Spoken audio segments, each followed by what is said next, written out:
సమృద్ధి జీవం క్రైస్తవ ఆధ్యాత్మిక కార్యక్రమానికి మీ అందరినీ ప్రేమతో ఆహ్వానిస్తున్నాను ప్రియులారా. గత ఎన్నో సంవత్సరాలుగా ఈ సమృద్ధి జీవం కార్యక్రమాలు నిరాటంకంగా కొనసాగుతూ ఉన్నాయి.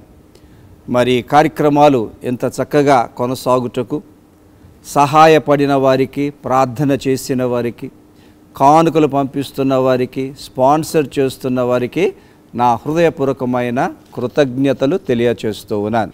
ప్రస్తుతములో నేను 2 సంఘాలకు సీనియర్ పాస్టర్గా ఉంటూ ప్రతి ఆదివారం చక్కని ఆరాధనలు నడిపిస్తూ ఉన్నాను. ప్రతి ఆదివారం ఉదయం 8 గంటలకు హైదరాబాద్ విజయనగర్ కాలనీలో న్యూ లైఫ్ కమ్యూనిటీ చర్చ్లో జరిగే ఆరాధనలు, చక్కని ఆరాధన, స్తుతి ఆరాధన, స్వస్థత ప్రార్థనలు, ప్రభువు బల్ల వాక్యం. ఈ ఆరాధనకు మిమ్మల్ని కూడా ఆహ్వానిస్తూ ఉన్నాను. ఆ తర్వాత ఇక్కడ హైదరాబాద్ అత్తాపూర్ తేజస్వి నగర్ కాలనీలో ట్రినిటీ కమ్యూనిటీ చర్చ్, విశాలమైన దేవాలయం, ఏసీ దేవాలయం. ఎంతోమంది వస్తున్నారు, దీవెనలు పొందుతున్నారు. ప్రతి ఆదివారం ఉదయం 10:30 గంటలకు ఆరాధన. ఇక్కడ కూడా శ్రేష్టమైన ఆరాధన. గూగుల్లో ట్రినిటీ కెథీడ్రల్ అని మీరు టైప్ చేస్తే ట్రినిటీ కమ్యూనిటీ చర్చ్కి రావడానికి దారిని సునాయాసంగా మీరు కనుగొనగలుగుతారు. ట్రినిటీకి రాగలుగుతారు. ఈ ఆరాధనకు కూడా మిమ్మల్ని ఆహ్వానిస్తూ ఉన్నాను. గత ఎన్నో మాసాలుగా ఒక ప్రాముఖ్యమైన విషయాన్ని ప్రస్తావన చేస్తున్నాను ప్రియులారా. మరి ఈనాడు యేసుక్రీస్తు సంఘము, సేవకులు బైబిల్లో నుండి ఏ సందేశాన్ని బోధించాలి? చాలా క్షుణ్ణంగా పరిశీలించి కనుగొన్న సత్యం ఏమిటంటే యేసుక్రీస్తును, ఆయన రాజ్య సువార్తను బోధించాలి. 4 సువార్తల్లో దాని యొక్క వ్యాఖ్యానము క్రొత్త నిబంధన అంత. యేసుక్రీస్తు, ఆయన రాజ్య సువార్త. ఆ రాజ్య సువార్తలో 4 సువార్తల్లో యేసు ప్రభువు బోధించిన ఆజ్ఞలు, ఆదేశాలు ఎక్కువగా బోధించాలి. నా మట్టుకైతే ప్రియులరా, నాకు మంచి నిర్ధారణ వచ్చేసింది, నిశ్చయత వచ్చేసింది, మంచి క్లారిటీ వచ్చేసింది. మరి ఈ సందేశాలు టీవీలో నేను ఇస్తూ ఉంటే ఒకరు ఒక ప్రస్తావన చేశారట, ఒక మాట అన్నారట. యేసుక్రీస్తు క్రొత్త నిబంధనలోనే ఉన్నారా, పాత నిబంధనలో లేరా? మంచి అబ్జర్వేషన్. అయితే దీని క్లారిటీ కావాలి. నిజమే, పాత నిబంధనలో యేసుక్రీస్తు ఉన్నారు. కానీ వినండి ప్రియులారా, పాత నిబంధనలో యేసుక్రీస్తు యొక్క ప్రత్యక్షత, రెవల్యూషన్ అన్నదే మొదటి మెట్టు, మొదటి స్టేజ్. కానీ యేసుక్రీస్తు యొక్క సంపూర్ణమైన ప్రత్యక్షీకరణ ఎక్కడ దొరుకుతుంది మనకు? 4 సువార్తల్లో, క్రొత్త నిబంధనలో దొరుకుతుంది. పాత నిబంధన బోధిస్తూ యేసుక్రీస్తును గురించి మొదటి సమాచారాన్నే బోధించి అక్కడ ఆగిపోదామా? లేకపోతే 4 సువార్తల్లోనూ క్రొత్త నిబంధనలో ఉన్న యేసుక్రీస్తును గూర్చిన అత్యున్నతమైన సమాచారాన్ని బోధిద్దామా? Make no mistake about it. పాత నిబంధనలో క్రీస్తు ఉన్నారు అంటూ పాత నిబంధన ఎన్ని కథలు చెప్పినా సంపూర్ణమైన యేసుక్రీస్తు బయటికి రారు. ఎప్పుడు వస్తారు? 4 సువార్తలు బోధించినప్పుడే. ఆ 4 సువార్తల వ్యాఖ్యానము క్రొత్త నిబంధన బోధించినప్పుడే. ఇక్కడ ఒక మాట అంటున్నాను ప్రియులారా, అపార్థం చేసుకోవద్దు. పాత నిబంధనను, కొత్త నిబంధనను సరి సమానంగా ఎప్పుడూ చూడొద్దు. బైబిల్లో ఉన్న రక్షణ సందేశానికి పాత నిబంధన ఒక ఉపోద్ఘాతం మాత్రమే, ఇంట్రడక్షన్. కానీ ఆ రక్షణ యేసుక్రీస్తులో వెల్లడైనది. అంతేకాదు, నేను చూపించనై ఉన్నాను. యెహోవా దేవుడు కూడా పాత నిబంధనలో ఈ స్థాయిలో వెల్లడైతే క్రొత్త నిబంధనలో యెహోవా దేవుడు యేసుక్రీస్తునందు ఈ స్థాయిలో వెల్లడయ్యారు. మొదటి స్థాయి చెప్పి అక్కడే ఊరుకుందామా? లేకపోతే యెహోవా దేవుని ప్రత్యక్షీకరణ యేసుక్రీస్తు నందు 4 సువార్తల్లో క్రొత్త నిబంధనలో ఉన్నది చెప్పుదామా? You decide what you want to do. ఈనాడు క్రీస్తు సంఘమైన సేవకులైన ఏది బోధించాలండి? ఎంత క్లియర్గా ఉన్నది. అయినా ఎందుకు ఇలాంటి ప్రశ్నలు వేస్తున్నారు? యేసు ప్రభు ఏం బోధించారు? తననే బోధించుకున్నారు. మనం యేసు ప్రభునే బోధించాలి. ఎందులోంచి? 4 సువార్తల్లోంచి. యేసు ప్రభు ఏం బోధించారు? రాజ్య సువార్తను బోధించారు. మనం అదే బోధించాలి. ఎక్కడుంది? కొత్త నిబంధనలో ఉంది. పాత నిబంధనలో రాజ్య సువార్త లేదు. దాని యొక్క ప్రారంభం ఉన్నది. ఆదిమ అపోస్తలులు ఏది బోధించారు? యేసుక్రీస్తును, రాజ్య సువార్తను, ఆయన ఆజ్ఞలు బోధించారు. ఈ ప్రత్యక్షత పరిశుద్ధాత్మ దేవుడు చాలా బలంగా నాకు ఇచ్చాడు గనుక ప్రియులరా, నేను మళ్ళీ చెప్తున్నాను. ప్రాబ్లం ఏమైపోయిందంటే రూట్ మారిపోయింది. పాత నిబంధనను పాత నిబంధనగానే బోధించవచ్చు, క్రొత్త నిబంధనకు అన్వయించకుండా అన్న తలంపు ప్రసంగికుల్లో పడిపోయింది. నో, పాత నిబంధనను పాత నిబంధనగా ఎన్నడూ బోధించకూడదు. పాత నిబంధన ఎప్పుడు బోధించినా క్రొత్త నిబంధనలో యేసుక్రీస్తుకు, ఆయన రాజ్య సువార్తకు అన్వయించి బోధించాలి. ఎందుకు? This is the final, this is the climax. చూడండి, గతంలో కొన్ని వాక్యాలు మీకు ఇచ్చాను, మళ్ళీ ఇస్తున్నాను. హెబ్రీ పత్రిక 1వ అధ్యాయము 2వ వచనం.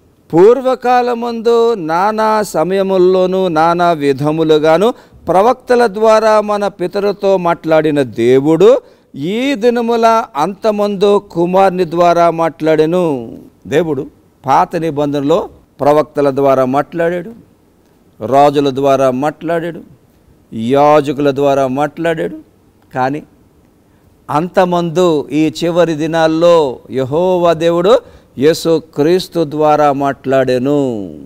అందుకే యేసుక్రీస్తును బోధిస్తే దేవుని తుది మాట బోధించినట్టు అవుతుంది. క్రొత్త నిబంధనలో యేసుక్రీస్తును బోధించకపోతే దేవుని తుది మాట బోధించినట్టు కాదు. పాత నిబంధననే బోధిస్తే ఇంకా దేవుని మొదటి మాటనే బోధించినట్టు. Make no mistake about it. ఇంకో వాక్యం చూపెడుతున్నా. యోహాను సువార్త 1వ అధ్యాయము 14వ వచనం. ఆ వాక్యము శరీరధారి అయి కృపా సత్య సంపూర్ణుడుగా మన మధ్య నివసించెను. ఏ వాక్యము? యేసుక్రీస్తు అన్న వాక్యము. యేసుక్రీస్తు ఎవరు? ఆయన వాక్కు. ఏ వాక్కు? దేవుని తుది వాక్కు. 4 సువార్తల్లో యేసుక్రీస్తు ద్వారా దేవుడు తన తుది వాక్కును విడుదల చేశాడు. పాత నిబంధనలో వాక్కు మొదటి దశ, 4 సువార్తల్లో ఉన్న వాక్కు తుది దశ, ఫైనల్ వర్డ్ ఆఫ్ గాడ్. అందుకే దానికి మనము ఫస్ట్ ప్రయారిటీ ఇవ్వాలి. ఇంకో వాక్యం అదే యోహాను 1:17. ధర్మశాస్త్రము మోషే ద్వారా అనుగ్రహింపబడిను, కృపయు సత్యమును యేసుక్రీస్తు ద్వారా కలిగెను. చూపించనై ఉన్నాను ప్రియులారా. పాత నిబంధనలో యేసు ప్రభు ధర్మశాస్త్రము ద్వారా తన్ను తాను వ్యక్తపరుచుకున్నారు. కానీ క్రొత్త నిబంధనకు వచ్చేటప్పటికి యేసుక్రీస్తు ఎలాగా బయలుపరుచుకున్నారు? కృపగా సత్యముగా. ఇంకా పాత నిబంధనలో ఉన్న క్రీస్తునే బోధిస్తూ 4 సువార్తల్లో ప్రత్యక్షమైన పరిపూర్ణమైన తుది యేసుక్రీస్తును బోధిద్దామా? You decide. ఎవరు కూడా యేసుప్రభుకి అన్యాయం చేయకూడదండి. చాలా అన్యాయం అయిపోతుంది. నేను గమనిస్తూనే ఉంటాను, టీవీలో ఎక్కువగా పాత నిబంధన బోధిస్తున్నారు. తప్పండం లేదు, బోధించాలి. కానీ ఎప్పుడు పాత నిబంధన బోధించినా దాని యొక్క final revolution in Jesus Christ దానికి అన్వయించి బోధించాలి. పాత నిబంధనను యేసుక్రీస్తును కన్ఫర్మ్ చేయడానికి వాడుకోవాలే కానీ పాత నిబంధనగానే వాడి కొత్త నిబంధనలో ఉన్న క్రీస్తుని కానీ సువార్తలు కానీ రాజ్య సువార్తను కానీ విసర్జించరాదు. Very clear. ఒకరన్న మాటకు క్లారిటీ ఇస్తున్నాను. పాత నిబంధన బోధించినప్పుడు క్రీస్తును బోధించడం లేదా? ఎస్. కానీ క్రీస్తు యొక్క అది మొదటి ప్రత్యక్షీకరణ, the first revelation of Christ. But the final revelation of Christ is in the 4 Gospels. And its interpretation is in rest of the New Testament. తెలుసుకుందాం. పాత నిబంధన బోధించేస్తూ నేను క్రీస్తును బోధించేస్తున్నాను అని సాటిస్ఫై అయిపోదామా? You are only preaching incomplete Christ.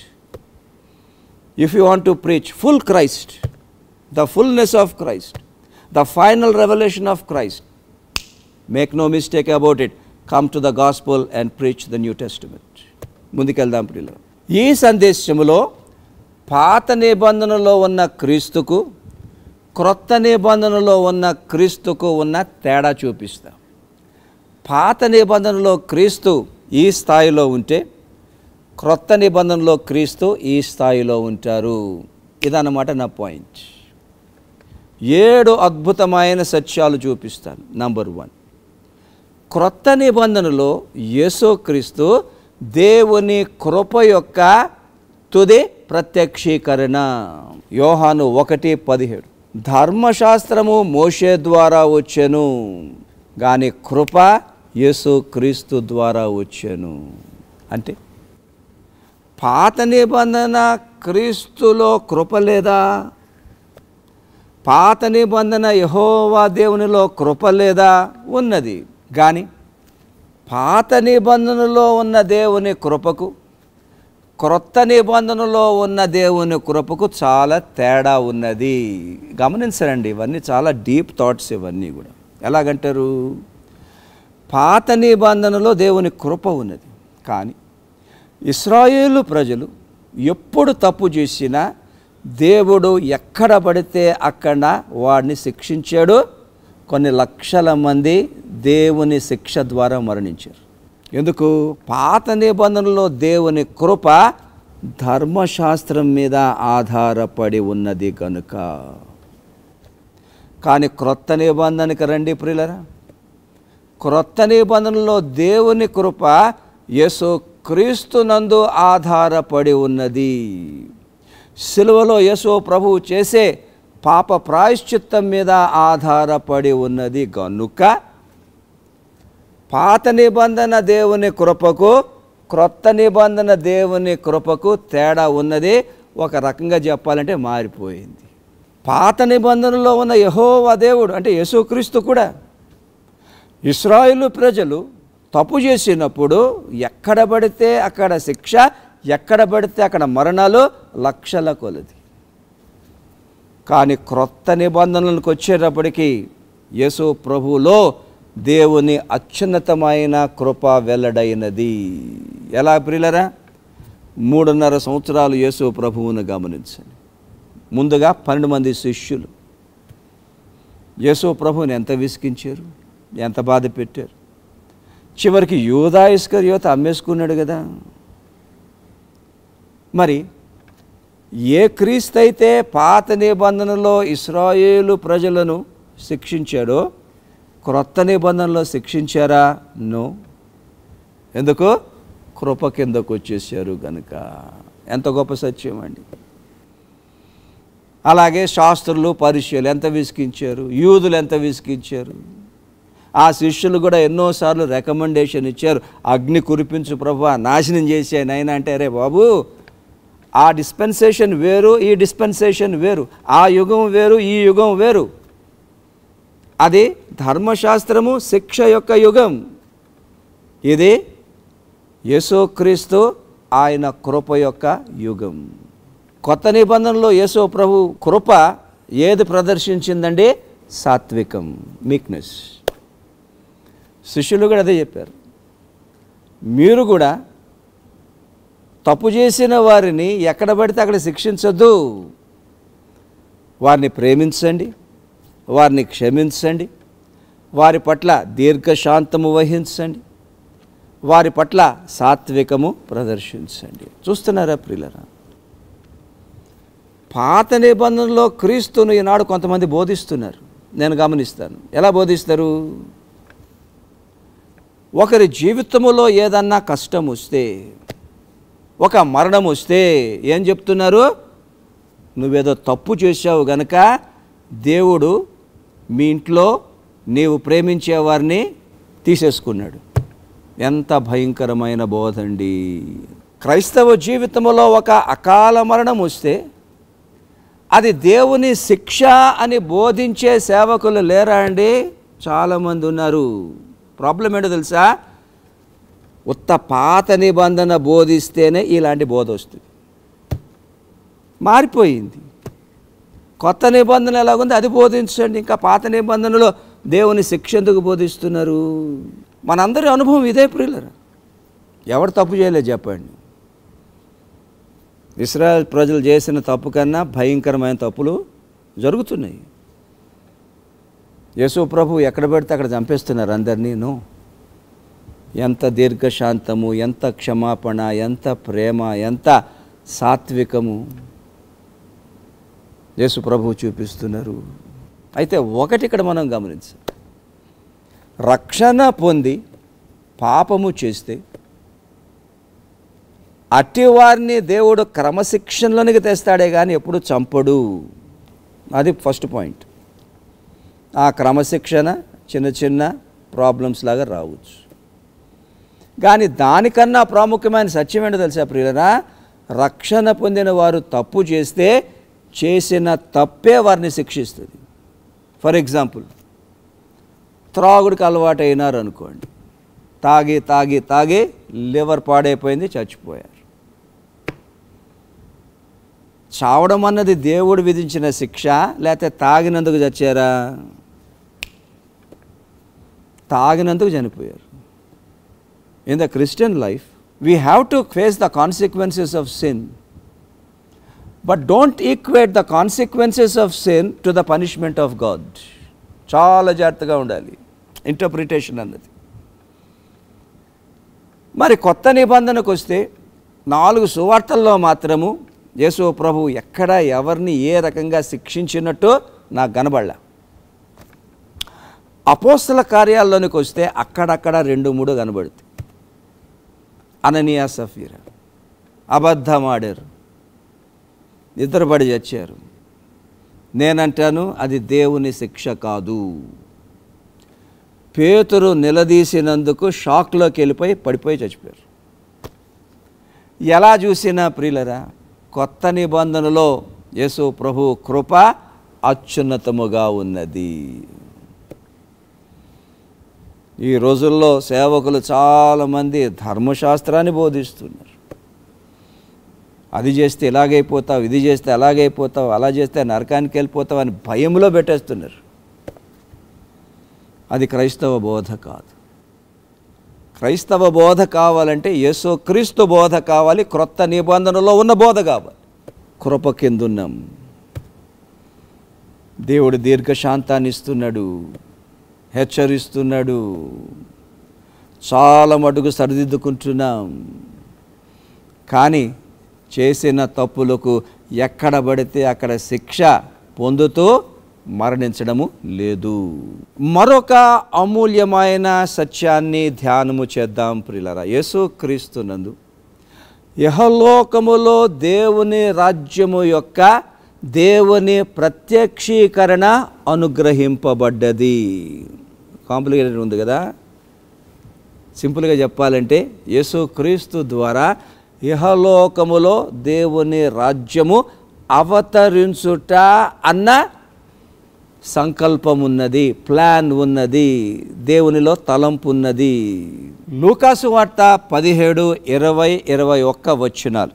దేవుని రాజ్యము ఎప్పుడు వచ్చునని పరిశీలనని అడగగా ఆయన, దేవుని రాజ్యము ప్రత్యక్షముగా రాదు, ఎందుకనగా ఇదిగో దేవుని రాజ్యము మీ మధ్యనే ఉన్నది గనుక ఇదిగో ఇక్కడనని అదిగో అక్కడనని చెప్ప వీలు పడదని వారికి ఉత్తరమిచ్చెను. యేసుక్రీస్తు ద్వారా ఇహలోకములో దైవరాజ్యము అవతరించుట అన్నది యేసు ప్రభువు ద్వారా అప్పుడే జరిగిపోయింది అంటూ ఈ వచనాల్లో యేసు ప్రభు తెలియచేస్తున్నారు. యేసు ప్రభువు ద్వారా ఈ భూలోకములోనే దేవుని రాజ్యం అవతరించింది, నాటి నుంచి నేటి వరకు విస్తరిస్తూనే ఉన్నది. ఇది ఒక అదృశ్య రాజ్యము. ఇక్కడుంది అక్కడుందని చెప్పడానికి వీళ్ళే. ఇదొక అదృశ్య రాజ్యము, ఇదొక ఆధ్యాత్మిక రాజ్యం. చాలా పెద్ద సిద్ధాంతం. ఈ సిద్ధాంతము తెలుసుకోవాలి. ఎందుకంటే పాత నిబంధనలో ఉన్న దేవుని రాజ్యానికి, క్రొత్త నిబంధనలో ఉన్న దేవుని రాజ్యానికి కొండంత వ్యత్యాసం ఉన్నది. పాత నిబంధనలో దేవుని రాజ్యం ఏంటి? అదొక రాజ్యానికి సంబంధించింది, ఒక స్థలానికి సంబంధించింది. దానికంటూ బాహాటంగా సింహాసనం మీద కూర్చున్న రాజులు ఉన్నారు. సౌలనండి, దావీదనండి, సొలొమోన్ అనండి, ఇంకా తక్కిన రాజులు. అది ఒక బాహ్య రాజ్యం, బాహాటంగా కనిపించే రాజ్యం. కానీ కొత్త నిబంధనకు వచ్చేటప్పటికీ ప్రియులరా, ఆ దేవుని రాజ్యము ఈ లోక సంబంధమైన రాజ్యము కాదు. అది ఒక స్థలానికి సంబంధించిన రాజ్యము కాదు. ఈ భూలోకమంతా కూడా దేవుని అదృశ్య రాజ్యం. ఆ అదృశ్య రాజ్యానికి యేసు ప్రభు రాజు. ఆ అదృశ్య రాజ్యములో రక్షణ పొందిన వారందరూ ఆ రాజ్య పౌరులు. ఇప్పుడు చెప్పండి, పాత నిబంధనలో ఇహలోక సంబంధమైన దేవుని రాజ్యాన్ని బోధిద్దామా? యేసుక్రీస్తునందు అవతరించిన ఈ అదృశ్యమైన ఆధ్యాత్మిక రాజ్యాన్ని బోధిద్దామా? పాత నిబంధనను బోధిస్తే క్రీస్తును బోధించినట్టే అనుకుందామా? నో. పాత నిబంధనలో క్రీస్తుది ఇహలోక సంబంధమైన రాజ్యం, అంటే యెహోవా రాజ్యం, రాజులు పరిపాలించారు. కొత్త నిబంధనకు వచ్చేటప్పటికి యేసుక్రీస్తుది అదృశ్యమైన రాజ్యం. ఇక్కడ ఒక లోతైన మాట చెప్తున్నాను, వినాలి ప్రియులారా. రక్షణ పొందిన వారికి ఆశీర్వాదాలు అన్నవి పాత నిబంధనలో ఉన్న యెహలోక సంబంధమైన రాజ్యము ద్వారా రావు. ఎందుకంటే ఆ రాజ్యం లేదు కనుక. ఎలాగొస్తుంది? యేసుక్రీస్తు స్థాపించిన అదృశ్య రాజ్యము ద్వారా వస్తుంది. యేసుప్రభు ఏమన్నారు? నేను గొర్రెలకు జీవాన్నిచ్చుటకును సమృద్ధిగా ఇచ్చుటకు నేను వచ్చాను. ఎలాగిస్తారు ఇది? ఇహలోకములో యేసు ప్రభు స్థాపించిన అదృశ్య రాజ్యములో ఆశీర్వాదాలు విశ్వాసులు పొందాలి అనంటే ఆ అదృశ్య రాజ్యానికి యేసు ప్రభు బోధించిన ఆజ్ఞలు పాటించాలి. యోహాను 10:10 యేసు ప్రభు ఏమన్నారు? నా గొర్రెలు నా స్వరాన్ని విను. ఏ స్వరం వింటారు? ఆయన ఆజ్ఞలు, ఆయన ఆదేశాలు. ఆ ఆజ్ఞలను పాటించడమే యేసుక్రీస్తును వెంబడించడం. మరి యేసు ప్రభు ఆజ్ఞలు అన్న స్వరాన్ని విని యేసు ప్రభువును వెంబడిస్తే సమృద్ధి జీవం. రక్షణ పొందిన వారికి ఆశీర్వాదాలు బైబిల్లో నుండి ఎక్కడి నుండి బోధిద్దామండి? ఇహలోకములో దైవరాజ్యం. అటు మాస్టర్ దట్ కాన్సెప్ట్. యేసు ప్రభు ఎంత చక్కని మాట అన్నారండి. మీరు మొదట దేవుని రాజ్యమును ఆయన నీతిని వెతకండి, ఇవన్నీ మీకు అనుగ్రహింపబడును. ఎంత క్లారిటీ అండి! ఇహలోక దైవరాజ్యములోనే పరమ తండ్రి ఇచ్చే ఆశీర్వాదాలు ఉన్నాయి. ఎవరికి ఇస్తారు? ఆ దైవరాజ్య నీతిని పాటించాలి. 4 సువార్తల్లో యేసు ప్రభు ఆజ్ఞలు, ఆయన ఆదేశాలు. Make no mistake about it. మీరు మొదట దేవుని రాజ్యమును ఆయన నీతిని, నా ఆదేశాలు, నా ఆజ్ఞలు, నేనేదైతే చేయొద్దంటున్నానో మానేసేయండి, నేనేదైతే చేయమంటున్నానో చేయండి. Top priority to the commandments and teachings of Jesus Christ. అప్పుడు మీ పరమ తండ్రి మీకేం కావాలో అనుగ్రహించును.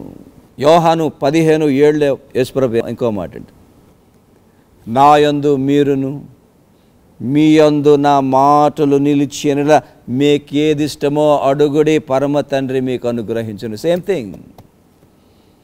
మీ యందు నా మాటలు నిలవాలండి, నా ఆజ్ఞలు, నా ఆదేశాలు నిలవాలి.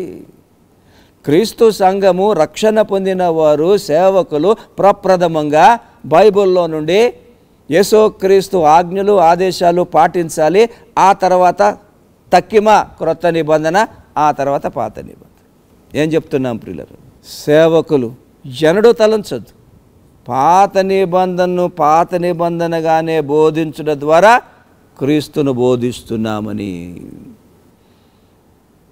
ఎవరన్నా అలా బోధిస్తే క్రీస్తు యొక్క ప్రత్యక్షీకరణ మొదటి దశే మీరు బోధిస్తున్నారు. కానీ యేసు క్రీస్తు యొక్క చివరి ప్రత్యక్షీకరణ 4 సువార్తల్లో ఉన్నది, మిగతా క్రొత్త నిబంధనలో ఉన్నది. The full and final revelation of Jesus Christ is found in the New Testament. అందుకే అంటాను, స్టార్ట్ విత్ న్యూ టెస్టిమెంట్. సమయం అయిపోయింది ప్రియులారా, చాలా విషయాలు చెప్పాలనుకున్నాను. రేపు కూడా ఈ సందేశం నేను కంటిన్యూ చేస్తాను. ఇంకా కొన్ని విషయాలు పాత నిబంధనలో ఉన్న క్రీస్తుకు క్రొత్త నిబంధనలో ఉన్న క్రీస్తుకు ఉన్న తేడా నేను చూపిస్తున్నాను. రెండే చూశాం. పాత నిబంధనలో ఉన్న క్రీస్తు కృపకు క్రొత్త నిబంధనలో ఉన్న క్రీస్తు కృపకు తేడా ఉన్నది. That's why preach Jesus. రెండోది చూసాం. పాత నిబంధనలో ఉన్న క్రీస్తు రాజ్యానికి క్రొత్త నిబంధనలో ఉన్న క్రీస్తు రాజ్యానికి తేడా ఉన్నది. That's why preach Jesus. ప్రార్థన చేసుకుందాం. సర్వశక్తి గల మా పరలోకపు తండ్రి, అమూల్యమైన సత్యాలు బయలుపరుస్తున్నావు, నీకు స్తోత్రములు నాయన. మేము ఏది బోధిస్తున్నాము మరొకసారి జాగ్రత్తగా పరిశీలన చేసుకున్నట్టుకు సహాయం చేయండి తండ్రి. ఏదేదైనప్పటికీ యేసు ప్రభువా, నీవు పాత నిబంధనలో ప్రత్యక్షపరుచుకున్నావు, కానీ క్రొత్త నిబంధనలో తుదిగా సంపూర్ణముగా ప్రత్యక్షపరుచుకున్నావు. 4 సువార్తల్లో క్రొత్త నిబంధనలో యేసయ్య నీ తుది ప్రత్యక్షీకరణ సేవకులమైన మేము ఎక్కువగా బోధించుటకు సహాయం చేయి. వాక్యం విన్న బిడ్డలను మీరు దీవించండి. శారీరకంగా, మానసికంగా, ఆధ్యాత్మికంగా ఆశీర్వదించండి. వారి హృదయాల్లో ఉన్న ఆశలు నెరవేర్చండి. ప్రార్థనలకు జవాబులు ఇవ్వండి. ఎవరికి అనారోగ్యము, ఏ కోవిడ్నైనా సోకకుండా కాచి కాపాడి దీవించమని, విత్తబడిన వాక్యాన్ని వంతులుగా ఫలింపచేయమని యేసు ప్రభువు నామములో ప్రార్థన చేస్తున్నాం తండ్రి, ఆమేన్. ప్రియులరా, ఇంతవరకు నేను మీకు అందించిన వాక్యము ఆశీర్వాదకరంగా ఉండదని నమ్ముతున్నాను. ఈ కార్యక్రమాల కొరకు మీరు తప్పకుండా ప్రార్థన చేయండి. నిరాటంకంగా ఈ కార్యక్రమాలు కొనసాగుటకు మీ వంతు కానుకలను తప్పకుండా పంపించండి. చక్కని వ్యాఖ్యానముతో సూటిగా యేసు ప్రభువు మనస్సులో ఉన్న మాటే చెప్తున్నారు, అదే వినాలి, అనేకులకు వినిపించాలి ఈ చివరి రోజుల్లో. కనుక నా విజ్ఞాపన, ఈ కార్యక్రమాలు నిరాటంకంగా కొనసాగుటకు చివరిలో వచ్చే సమాచారాన్ని దయచేసి నోట్ చేసుకొని మీ స్వేచ్ఛార్పణలు తప్పకుండా పంపించండి. ఎవరైనా ఒక కార్యక్రమాన్ని స్పాన్సర్ చేయాలన్నా కూడా అక్కడ కింద వస్తున్న సమాచారానికి మీరు ఫోన్ చేసి ఏ రకంగా చేయగలరో కూడా చేయాలని కోరుతున్నాను. ప్రియులారా, మన క్రైస్తవ జీవితాల్లో యేసు ప్రభు సేవను పెంపొందించుటకు, మరి ముఖ్యముగా ఆయన మనస్సులో ఉన్న మాటను రక్షణ పొందిన వారికి అందించడం కన్నా ఆశీర్వాదం మరొకటి. ఒకడు నన్ను సేవించినెడలా నా తండ్రి అతన్ని ఘనపరచును. ఎస్, తప్పకుండా పరిశుద్ధాత్మ దేవుడు ప్రేరేపిస్తాడు. ఒక కార్యక్రమాన్ని స్పాన్సర్ చేయండి. ఇక్కడ వస్తున్న సెల్ నంబరుకు మీరు కాల్ చేయండి. ప్రియులారా, ఆశీర్వాదం. ఇప్పుడు మన తండ్రి దేవుని ప్రేమ, ప్రభు అయిన యేసు క్రీస్తు కృప, పరిశుద్ధాత్మ దేవుని అన్యోన్య సహవాసం వాక్యం విన్న మనకు, యేసు ప్రభు సంఘానికి, రక్షణ పొందిన వారికి, దేశానికి సదాకాలము తోడుగా ఉండును గాక. ఆమేన్.